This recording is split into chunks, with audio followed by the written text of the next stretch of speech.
Namo tassa bhagavato arahato samma sambuddhassa. The subject of the discourse today is feeling as a mental faculty, that is to say, Indirya. Faculty simply means a power base or a controlling power. So feeling as a mental state or as a sensation, growing into a power base, into something of immense, power and potency and capability to change the whole course of life. So feeling as that, as a power base. So if we understand these various shades of the term feeling and how they are very, very important indeed to our day-to-day life and to our spiritual evolution, spiritual development. We are born to achieve something. We don't just exist. Existence must have meaning. And that meaning will come when life becomes truly useful, or it is an evolutionary process whereby we progress on the onward path to spiritual freedom, meaning freedom from all the sufferings of worldly existence. Once we understand that life has a role, has a purpose, then we will have to understand how to make life purposive, and the tool for that is feeling.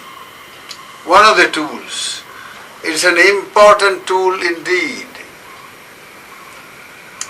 Now let me first of all explain.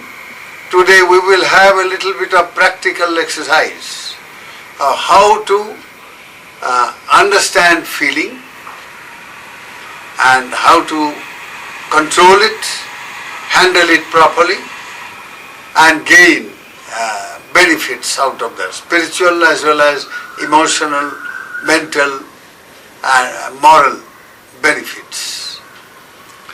So now, feeling, Vedana simply means sensation. Vedeti iti Vedana.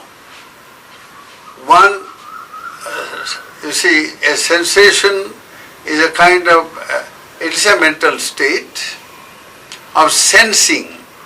It senses what happens in the sensory mechanism. That is to say, the sensory bases. There are 6 sensory bases. Strictly speaking, 5 sensory bases and 1 mental base. So, these bases, sense bases or sensory bases, are one sight, seeing, the base through which we see and we experience the world, the base through which we hear and we experience the world in a certain manner. Seeing is one manner of experiencing the world. Hearing is another manner of experiencing the world. Smelling is one more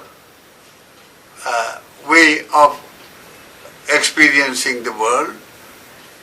Similarly, tasting, tongue and tasting, that is another doorway to experience the world.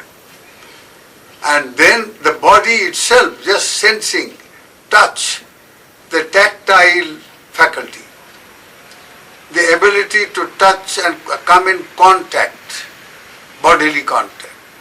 Now that's a very, very big area of sensation. So these are the 5 physical sensory bases. And if we understand them and their importance, then we can have control over our feelings and thereby over our thinking process. And having control over our thinking process, we have control over the mind itself, over ourselves, over our life for that matter. We have control over how we live, how we conduct, how we can have total mastery, self-mastery over ourselves. And all this through ability to control the feelings. Now, the 6 points I mentioned, 5 are the purely physical or bodily sense bases, and the other is the mind itself. Mind is a world by itself. It's a huge, very vast and with infinite capacity and endowments. So, mind functions in so many different ways. So, one of the functions of the mind is acting as a base for experiencing the world, both the external world as well as the internal world. Now, for instance, you see something with your eye. Now, let us try an exercise. All of you, please close your eyes just for a second. And now open the eye and see the Buddha image right in front of you. Now you see the Buddha. Close your eye again. You don't see the Buddha image. So now, this seeing of the image or some visible object brings about or arouses certain feelings along with this seeing. Seeing of something is not just a very ordinary experience. No, it's a complex experience. First of all, there must be the sense base, the eye sense base. Then there must be the visible object. And when these two, the eye base and the visible object, they meet, right then there is a thing called advertence. The mind adverts towards the object. The eye consciousness adverts towards the object, and then this conjunction of three, that is to say, the sense faculty, the sense base, eye, sense base, then the visible object, in this case the Buddha image, and then the mind adverting towards the Buddha image, which is called eye consciousness technically. So when these three things meet in a conjunction, it is only then that a feeling arises, not otherwise. So feeling just does not happen. As some people say, oh, I just felt, so I jumped into something and I punched somebody. No, it is not so simple as that. It's a very complex happening. So now, as we are trying out this experience, we might as well proceed a little more. So, now you look at the Buddha image again and just do nothing just by seeing it, that's all. Just see and watch your mental state. You see the Buddha image and see, as you see, immediately you will also feel. Because seeing means a trijunction, a conjunction of the image as a visible object, your eyes, sensory organ, and your mind adverting towards it, means paying attention towards it, attending on it, the mind attending, that is the advertence. So now, once these three things happen, then a feeling occurs. So now please look at the image for just a second and try to experience the feeling you are having now. What kind of feeling do you experience when you see the image? Now each person has a very unique mind and therefore a very unique feeling. A feeling of devotion, a feeling of appreciation, or just the feeling of light, or just a pleasant feeling, a pleasant sensation. There is no other, any other complicated sense, but just sensory, the sense of being aware of the object, the sensation. So all these now, along with this conjunction rather of the 3 points, now you have the feeling. So feeling just doesn't arise. If you just close your eye now, don't see the image, just close it. Or look away from the image and you will see your feeling also vanishes. So feeling is dependent upon this conjunction. The moment you understand that, then you can have control over the feeling. I will give you another example. Now try out. Close your eye and watch your breath.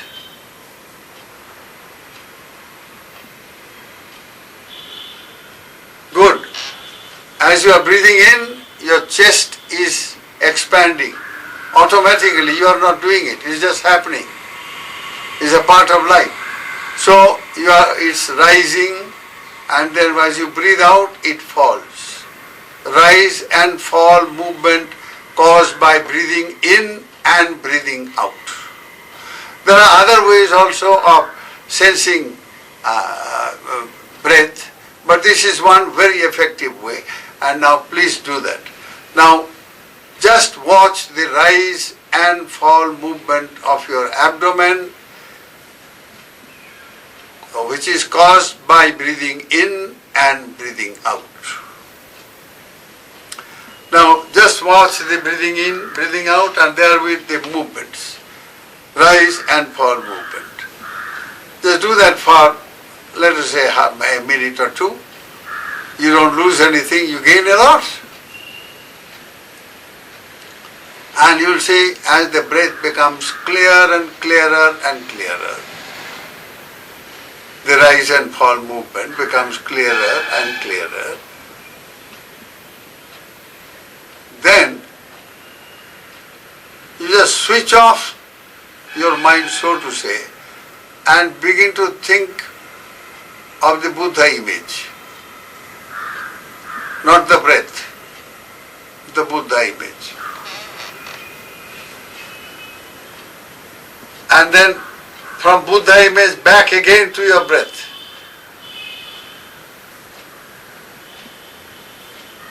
Compare the feelings between the two sensations.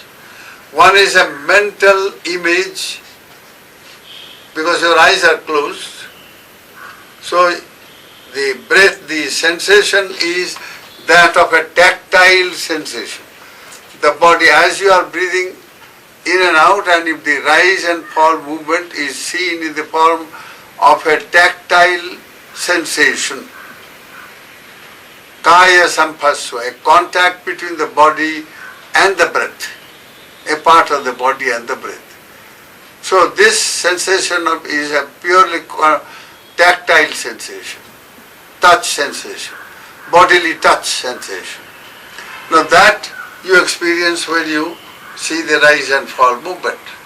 So when you do that, you are having a very distinct object. It's a mental object, you see, and a distinct object at that.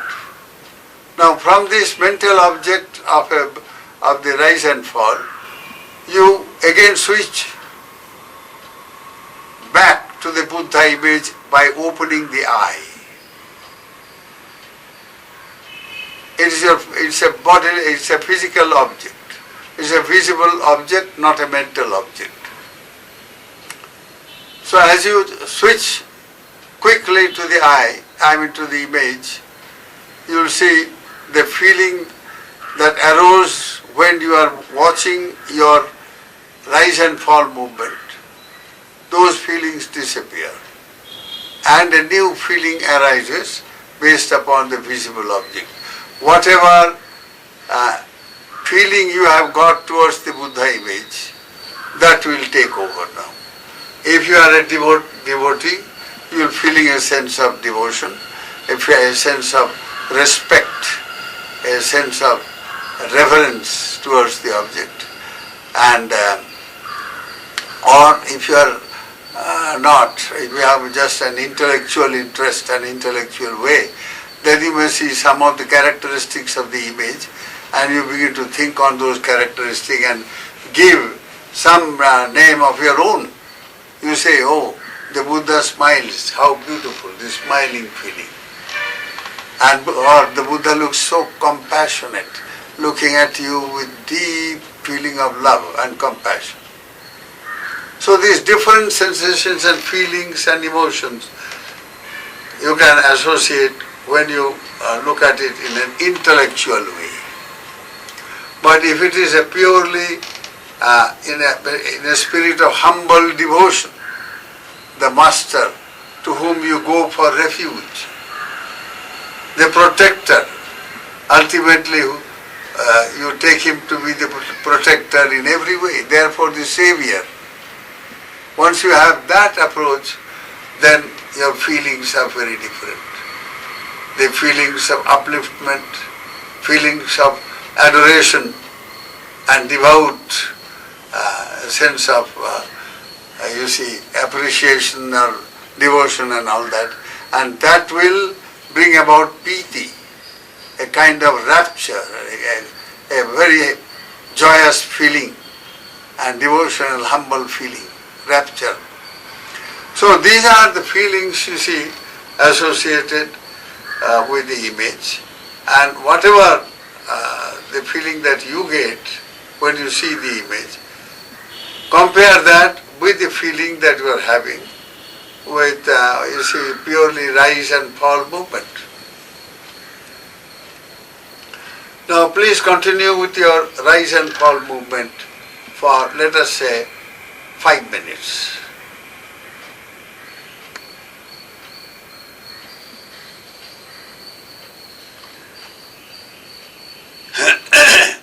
Now as you do that, be very mindful and very watchful of the thoughts that arise. You are supposed to be watching mentally, that is observing, plain rise and fall movement, not thinking. But now you will see thoughts may arise, or some mental image may arise, not just a thought, but some mental image, and that image may be of the past. When you left your home, something happened, or on the way something happened, or when you reached this place something happened, you met somebody and spoke and something happened.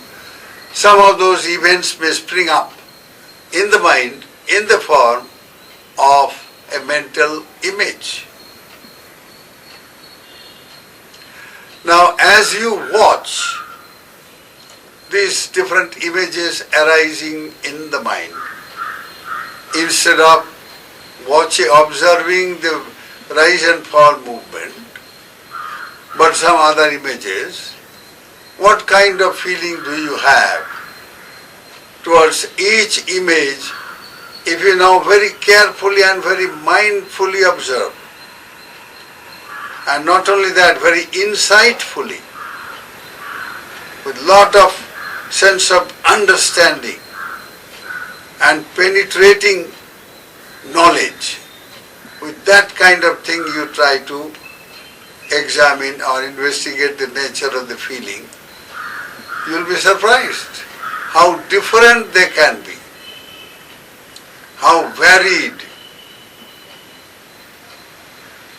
Now let us say if you are You just remember your past, something, somewhere. It need not be today, maybe yesterday, maybe some other day. And then you, unfortunately, have had a row with somebody. Imagine that you met a person and you had a little discussion and you disagreed each other, and then there was a sort of a dislike of each other, or momentary anger just shot up, and some kind of a verbal, row occurred. So if you now remember that as a past experience, instead of watching the rise and fall movement, if that image comes and if you are not careful, you will experience those very very undesirable feelings of anger. Now anger will simply overtake by remembering an occasion where you became angry. So you are reliving anger. That is to say, you are again experiencing a karma, because when you are angry, you are committing a karma. First of all, a mental karma. Then it may degenerate, or it may become even worse by a verbal karma. And then even worse still, fisticuff, or you may make faces and angry looks at each other and all that sort of thing. So now, all these karmas are associated with the feeling. So feeling automatically brings about many other things because it has control over many other factors of mind. It has control over the thinking, control over very powerful emotions like emotion of anger and etc. So all these again simply spring up if you are not very careful, if you are not mindful, you are not observant of what is happening. You see, when you are supposed to be watching only the rise and fall movement and nothing but that.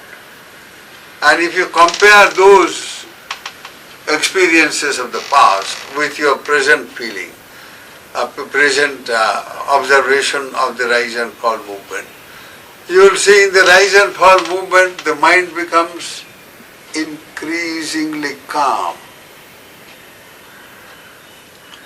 And why? Because by watching the breath in a neutral way, when your feelings are neutral and open, therefore very open mind and clear mind, once you watch like that, the breath becomes calmer, calmer and calmer.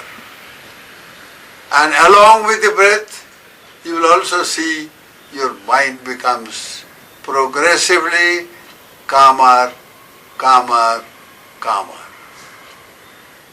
And when this happens, more and more calm, more and more stability.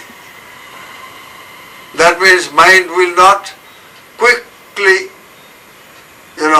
wander into the past or into the future or into any other activity in the present, some kind of creative activity, thinking and measuring or writing. All kinds of things can happen even in the present, as though you are doing those things. So now all those will subside if your mind becomes calm. And calmer it becomes stabler, stabler. Stabler the mind, more concentrated the mind. More concentrated the mind, more powerful the mind. More powerful the mind, then you have complete mastery over the mind. That is the goal, that is the purpose for which you practice meditation. to have, first of all, calm it down. Samatha means calming down meditation. Buddhist meditations are of two kinds. One, just calm down the mind. There are ever so many ways of doing that, and they are known as kammatthana. That means workplace. When you are working with your mind, it's like a workshop. You have turned the mind into a workshop where you are fashioning something, crafting something, consciously and deliberately. It's a very creative activity. Meditation can be supremely creative indeed, if you only know how to turn it that way. So, this creative activity of mind, you see, enables you to fashion more and more control. First of all, control over how you think. If you are thinking something unwholesome, because you remember something of the past, or of the future, or of the present, some activity that you are handling mentally, if some wrong thoughts arise, immediately you must have the power, have the mastery and the capacity to put it down. And to be able to put it down, you must know that it is unwholesome. And that knowledge that it is unwholesome is called panya, wisdom, or penetrating understanding. Clearer and clearer understanding of what is occurring inside you. Once this happens, this penetrative insight it is called. Insight means penetrating into the mind, knowing the mind fully, clearly, as it really is. Not as it appears to be, no. As it appears can be very delusive. And it is delusive indeed. So now, as you do that, see, by handling the feeling appropriately, at the appropriate stage, how you can lift the mind progressively from an ordinary state of consciousness where it is capable of going all over. You remember things based on what you saw, based on what you heard, or some sound, based on what you smelled, some fragrance or smell or something, based on some taste of food, etc., based on bodily touch.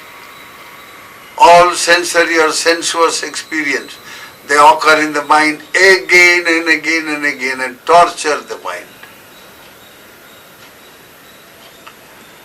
So all these, the five bodily sense bases or faculties, they are again repeated in the mind base, manindriyam, in that.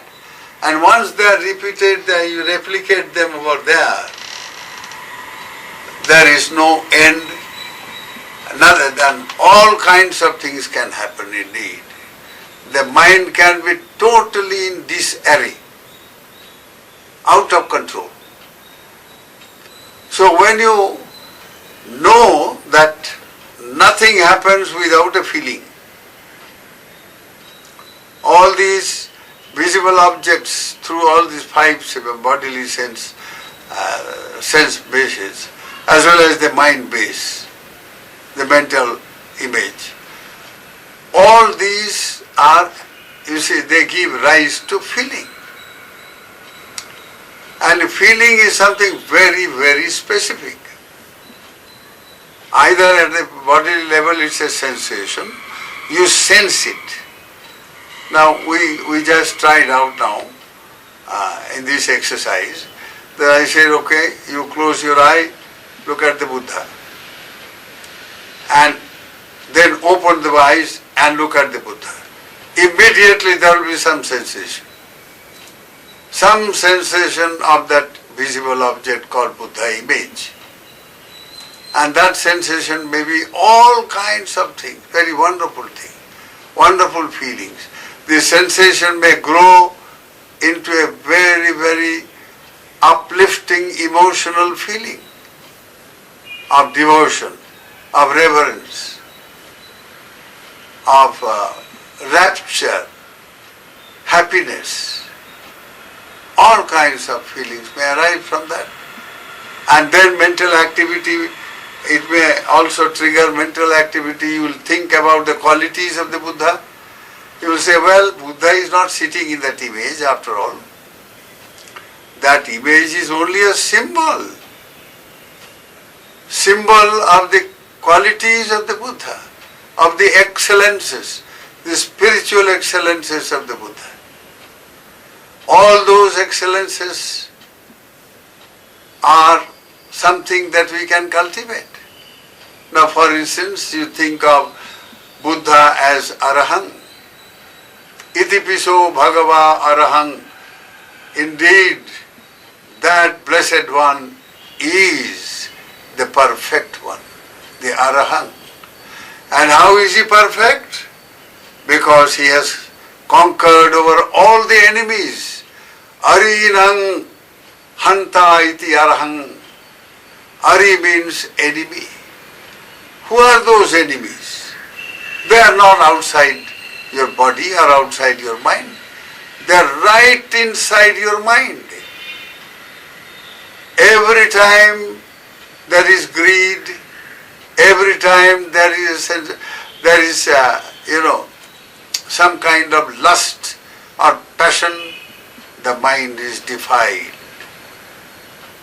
So Buddha has totally eradicated that once for all, totally uprooted every form or every trace of lobha, greed, lust, sensuality, craving, attachment. These are the qualities. All those have been totally vanished. They are maras. These mental states are also called mara, the destroyer. Don't they destroy? You know that very well. If your mind is overcome by these unwholesome, evil mental states, you pay a price, a very heavy price indeed, for allowing such a state to arise in the mind. And if you have no control over them, well, woe be to you. It is because you have not trained your mind in such a way, or you have failed to train your mind in such a way that you can have control over greed, over lobha. After all, spiritual life is not just external practices of this, that and all that sort of thing. This ceremony, that kind of ritual. No, those things are nothing. Spirituality, ultimately spiritually means, you see, you conquer your mental defilements. That is spirituality. Starting with lobha, greed, then hatred. Hatred is a very vast emotional, range.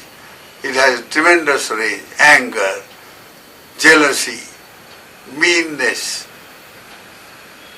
not sharing with others, or grudge, malice. All these are the different shades of dosa, of hatred, enmity, all that sort of thing. Now, they are tremendous enemies indeed.